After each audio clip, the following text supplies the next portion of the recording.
Hello दोस्तों, अस्सलाम वालेकुम। आप देख रहे हैं एमटीएन न्यूज़। महानगर पालिका इलेक्शन की शुरुआत हो चुकी है। पूरे महाराष्ट्र में आचार संहिता लागू हो चुकी है। महानगर पालिका कमिश्नर जी श्रीकांत ने कल प्रेस कॉन्फ्रेंस ली और किस तरह से उन्होंने पूरी तैयारियां की इस तैयारियों के बारे में उन्होंने प्रेस कॉन्फ्रेंस में बताया है और कहा है कि अगर इलेक्शन यादी में 2 जगह नाम होगा तो उसके ऊपर भी कार्रवाई की जाएगी।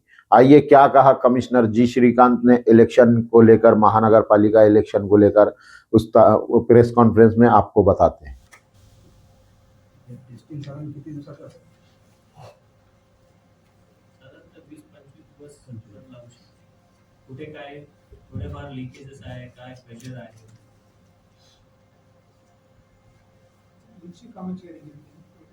200 कामाची नव्हतं करणार एक नॉट बैठे काय एक गॅप पूरा करणार. 12 गॅप म्हणजे 12 गॅप 12 काम झालं. तो एक काम परत एखादं पेंटिंग करायची राहिली, इपोक्सी पेंटिंग करायची राहिली, तसं छोटे छोटे काम ते सर्व पॅरलली चालू आहे. टाकी किती आहे? 200 म्हणजे आल्या जानेवारी हां ते 30 तारखेबरोबर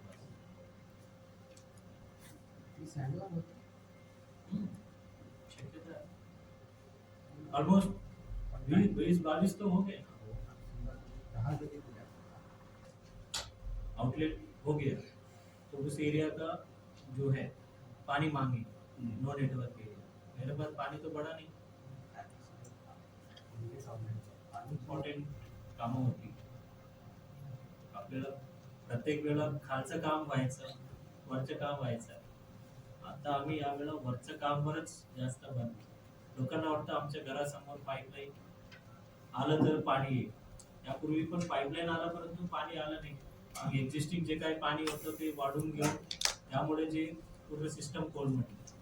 आता जे आहे की आपण रॉ वॉटर रायझिंग आहे आणि वॉटर ट्रीटमेंट प्लॅन, जॅक वेल हे काम पूर्ण होतं. ते महत्त्वाचं. आपल्याला वॉटर ट्रीटमेंट प्लॅन पर्यंत पाणी आणलं तर एक्झिस्टिंग सिस्टम मध्ये सुद्धा आज जे एक्झिस्टिंग सिस्टम ते पाणी कुठून आहे ते नक्षत्रवाडीमध्ये जे एमबीआर मधून पाणी घेतोय आणि ते पाणी तिथं पडलं तरी संपून जात. आता तिथं प्युअर वॉटर ग्रॅव्हिटी नाही. महत्वाचे काम काय जॅकवेल. आता जॅकवेल मध्ये मोटरी बसल्या, त्याच्यावर टेम्पररी शेडचं काम चालू आहे. आता ते सायक्लिंग पद्धतीने पंप करून पाणी पाईपलाईन मध्ये टाकायचं.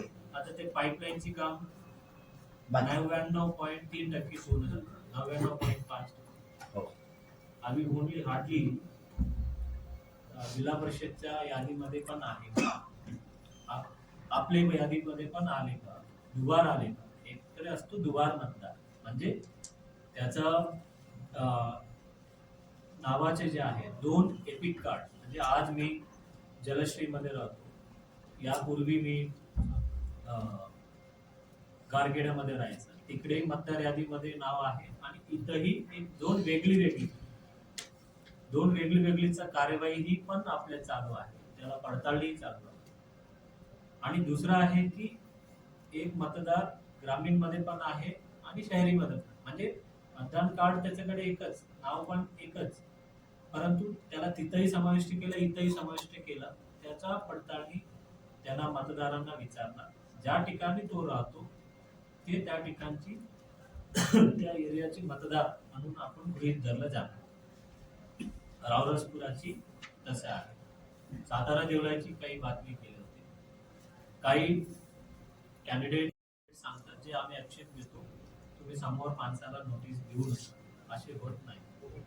जरी दुसऱ्यांनी एका मतदाराबद्दल आक्षेप जरी घेतला, त्या मतदारांना विचारपूस करून त्याला जागेवर जाऊन पडताळणी करून त्याच वेळा ते अंतिम निर्णय घेतला जातो. आतापर्यंत आलेल्या आक्षेपांचा 50% ऑलरेडी पूर्ण झालेला आहे.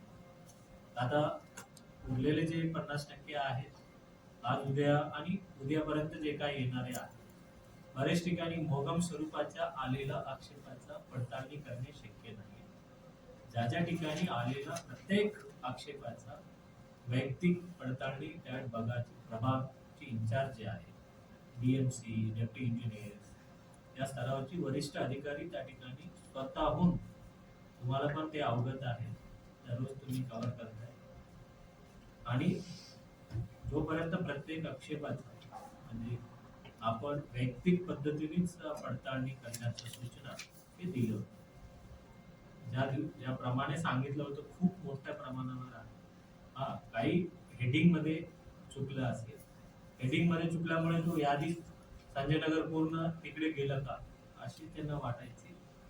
ते हेडिंग मध्ये संजय नगर हा जे आहे रेल्वे पटरीचा खालचा भाग आहे, त्या ठिकाणी राजनगर, मुकुंदवाडी आणि बंबाट नगर हे भाग, तिथं पण जे संजय नगर उत्तर म्हणून जे आलेला भाग आहे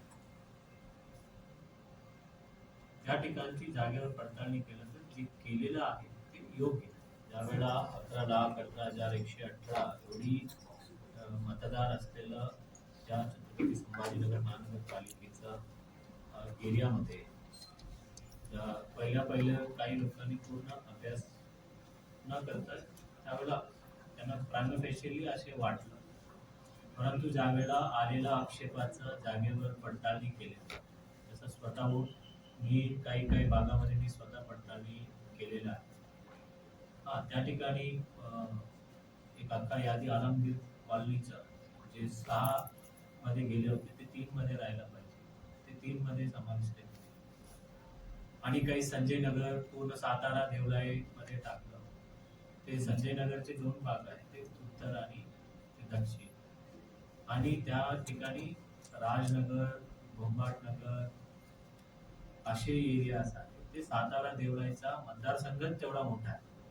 तुम्ही जर 26वा प्रभाग जर पाहिला तर तो प्रभाग जालटा फाटाहून ते सातारा देवळाईपर्यंत जातो, आणि ते खालचा भाग आहे त्या ठिकाणी त्या एरियाचा उल्लेख नव्हता आला, म्हणून त्या ठिकाणी जागेवर जाऊन ज्या वेळा पडताळणी केल्या ते मतदार 26 मध्येच आहे, आणि ते काही 24 मध्ये नाहीये, तो 26 मध्येच आहे. आणि आपले अधिकारी दररोज सकाळी संध्याकाळ रात उशिरापर्यंत ते पडताळणी करतात. जरी आक्षेप घेण्याची तारीख उद्यापर्यंत असेल, आलेल्या आक्षेपाचं पॅरलली पडताळणी आपले लोक त्या ठिकाणी करतायत. आणि जसं कालची बातमी आहे, आजच्या बातमी रावरसपुराची. रावरसपुरा हा गाव जरी असेल, त्या गावाचे काही गट महानगरपालिकेमध्ये समाविष्ट आहे, आणि जे रावरसपुरा गावाची जे काही घट ज्या ठिकाणी आपल्या ठिकाणी राहतात, जसं माजी सैनिक कॉलनी, त्या माजी सैनिक कॉलनीमध्ये जे रहिवासी आहे तो रहिवासी इथलाच आहे. माजी सैनिक कॉलनी छत्रपती संभाजीनगर महानगरपालिकामध्ये मोडतो. रावरसपुराची काही घट जे आहे ते ग्रामीण भागामध्ये येतात, आणि त्याचाही जागेवर जाऊन ज्यावेळेला पडताळणी केली, आणि आता आम्ही दुसरे पडताळणी असे करतो. आज 15 डिसेंबर 2025 राज्य निवडणूक आयोगाच्या सूचनाप्रमाणे प्रारूप मतदार यादी प्रभागनिहाय पब्लिश यापूर्वी करण्यात आले होते, आणि आज रोजी ते अंतिम प्रभागनिहाय मतदार यादी आज पब्लिश करण्यात आली. एकूण प्रारूप मध्ये 11,18,118 एवढं मतदार होते. आज फायनल मध्ये 11,18,283 एवढा त्या ठिकाणी मतदार असणार आहे. या महानगरपालिकेचे निवडणूक पहिल्यांदाच प्रभागनिहाय होते आहे, आणि या एकंदरीत 115 सदस्यीय महानगरपालिकेच्या साठी 29 प्रभागामध्ये आपण विभागलेला आहे. त्यामध्ये 28 प्रभाग हा 4 सदस्यीय प्रभाग असणार आहे. 29वा प्रभाग जे आहे ते 3 सदस्यीय प्रभाग असणार आहे. यासाठी या 29 प्रभागाच्या निवडणूक घेण्यासाठी 9 निवडणूक निर्णय अधिकाऱ्यांचा नेमणूक करण्यात आलेली आहे. किमान 3 आणि जास्तीत जास्त 4 अशा त्या ठिकाणी प्रत्येक निवडणूक निर्णय अधिकारीचा साठी प्रभाग एवढा त्या ठिकाणी असणार आहे, आणि जवळपास 1398 त्या एवढं मतदान केंद्र त्या ठिकाणी संभाव्य मतदान केंद्र त्या ठिकाणी असणार आहे, आणि प्रत्येक मतदान केंद्रामध्ये जवळपास 900 एवढा मतदार त्या ठिकाणी असणार आहेत. आणि यासोबतच याचा मतदानाची दिवशी म्हणजे जो जानेवारी 15/2026 हे छत्रपती संभाजीनगर महानगरपालिकेच्या सार्वत्रिक निवडणुकीसाठी मतदानाचा दिवस असणार आहे. आणि लगेच दुसऱ्या दिवशी म्हणजे जानेवारी 16/2026 रोजी मतमोजणी या महानगरपालिकेच्या निवडणुकीसाठी होणार आहे. सर्व महानगरपालिकेच्या निवडणूक निर्भयपणे, निपक्षपातीपणे, शांतपणे पार पाडण्यासाठी आचारसंहिता कक्ष असणार आहे. प्रत्येक झोनल अधिकाऱ्यांना ही सूचना ऑलरेडी आदेशित करण्यात आलेली आहे की तसं मान्य निवडणूक आयोगाच्या घोषणा झाल्यानंतर लगेचच आचारसंहिता त्या ठिकाणी लागू होऊन जातं. त्यामुळे मी सर्व राजकीय पक्ष, सर्व उमेदवार आणि सर्व लोकांना निवडणूक आयोगाच्या नियमाचा तंतोतंत पालन करावा असे मी आपल्या मार्फत विनंती करतो. मी लोकांना माफी मागतो की आपण जे शटडाऊन जेवढं ठरवलं होतं त्यापेक्षा जास्त झालं, परंतु हे शेवटचं शटडाऊन हे खूप फार क्रिटिकल पॅच होता आणि आपल्याला पण माहिती आहे आणि हे पहिला कधी घ्यायचं ह्या गोष्टीच्या होते.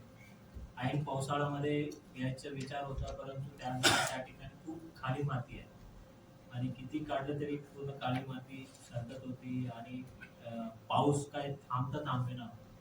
आपल्याला माहिती आहे या वर्षीचा पाऊस म्हणजे दररोज म्हणजे 2 दिवस थांबले की तिसऱ्या दिवशी पाऊस यायचा. परंतु आता तो क्रिटिकल स्पॉट ते आपण पूर्ण केलं. त्याबद्दल सर्व टीमचा मी मनपूर्वक आभार व्यक्त करतो. शटडाऊन लांबलं ठीक आहे, ही तात्पुरती समस्या आहे. कायमस्वरूपी समस्येसाठी हा शटडाऊन घेणे गरजेचं होतं, परंतु त्यांनी रात्री काम करायला पाहिजे होतं, हे काम करायला पाहिजे होतं. जरी असेल शेवटी 900 mm त्यांनी कॉन्क्रीटिंग ब्लॉकची करून आता पाणी पारोळामध्ये आलेलं आहे. आता 1-2 तासामध्ये ते पाणी सोडलं जाईल 900 mm. परंतु क्रिटिकल जे गॅप्स आहेत रॉ वॉटर रायझिंग मेन, आता आपण जे व्हिजिट केलं होतं ज्या ज्या ठिकाणी गॅप्स होते, एक ब्रिजचा होता बघा, एकदम पूर्ण कोसळला होता, पूर्ण खूप पाणी भरलं, तो टाकली फाटा, तो पूर्ण आता किती गॅप आहे? आता 8 गॅप आहे. तो हायड्रो टेस्टिंगचा गॅप आहे, बटरफ्लाय वॉल लावण्याची गॅप आहे. त्याला काही शटडाऊनची वगैरे गरज नाही. 60 मीटर 60 असेल टोटल 58,000 मतलब एक नाव जी श्रीकांत 2 जगह है, 2 क्यों है? अगर समझो मेरा 10 हो गया मतलब आदमी एक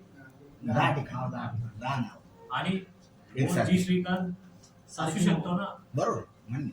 अभी हे ज्यादा नाम कैसे एक बरेच लोक जे एस नाव लिहिलं आमेर एस, पूर्ण नाव लिहिलं तर त्याच्यामध्ये दुबार मतदार नसतात. परंतु जे इनिशियल लिहिणारे जे नाव आहे तो तेच, आणि त्याच्यामध्ये सुद्धा भरपूर असे पण आहे तो सेम नाव असेल तेव्हाच येतो. हो ना. म्हणजे स्पेलिंग पण सेम असलं पाहिजे. नाही याच्यात जे आयोगाने जे आपल्याला संभाव्य नाव होते त्याच्यामध्ये फक्त नाव सारखे, वय पण वेगळं असू शकतं.